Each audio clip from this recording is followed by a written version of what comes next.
Yes. The Seattle Police Department is facing a shortage so dire it hasn't had numbers this low in nearly 70 years. In 2017, they had more than 1,400 sworn officers. That number dropping now to 1,050. That was last year. And now only 913. And this comes as Washington becomes the latest state to allow DACA recipients to join law enforcement. Here to react is Seattle talk show host and the author of What's Killing America, Jason Rantz. Hey, Jason. Good morning. Good morning. The irony here, Jason, these are DACA recipients who could be now hired to enforce the law, and this is in an area where they wanted to defund police. What's your reaction? Yeah, it's rather ironic, to your point. I mean, you've got people who are in this country illegally who are now going to potentially be enforcing the law. With that said, there are some aspects to this that I don't think are the worst thing in the world, right? I mean, you have a department that is in dire need of some support. And unfortunately, that's due to liberal policies. And this is now one of those liberal policies that's trying to make up for it. When you've got kids who came here when they were like 8 years old through no fault of their own, they didn't choose to make that decision.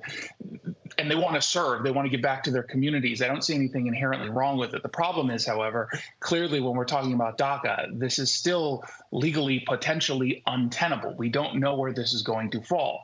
We also understand that the ATF in January of this year provided some new guidance as to whether or not someone who's in this country legally as a DACA recipient can actually hold on to a firearm.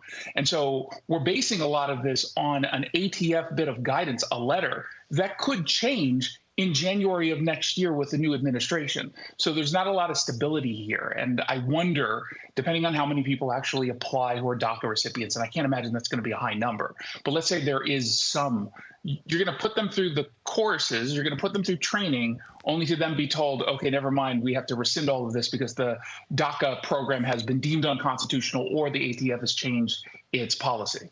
Right, so pouring a lot of money into something that could just fade away eventually. Jason, why such a big problem? Why can't they hold on to police officers in Seattle?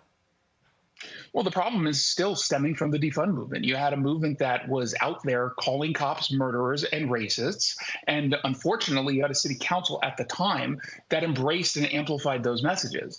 And so people started to leave in huge numbers. The numbers are always worse than what the city actually tells you. I can tell you right now, the number of deployable officers in the city is under 900. So consider that. I mean, we're a large city. We have a crime wave. In particular, we're seeing a rise in violent crime, in property theft, vandalism, and we just don't have enough officers to go around. Right now, at the time it is right now in Seattle, you likely have fewer officers than is the minimum for a lot of these precincts around the city. So if something were to happen in my neighborhood, for example, right now, you're pulling over cops from different neighborhoods, leaving them vulnerable to potential crime because now they're in my neighborhood where they're not supposed to be patrolling. That's how bad things are.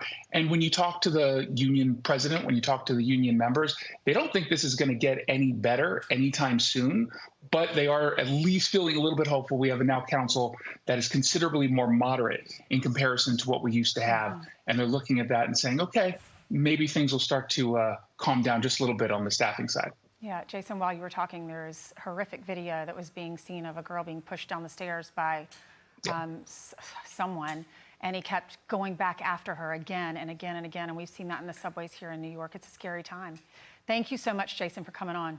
Appreciate it. Thank you. You're welcome.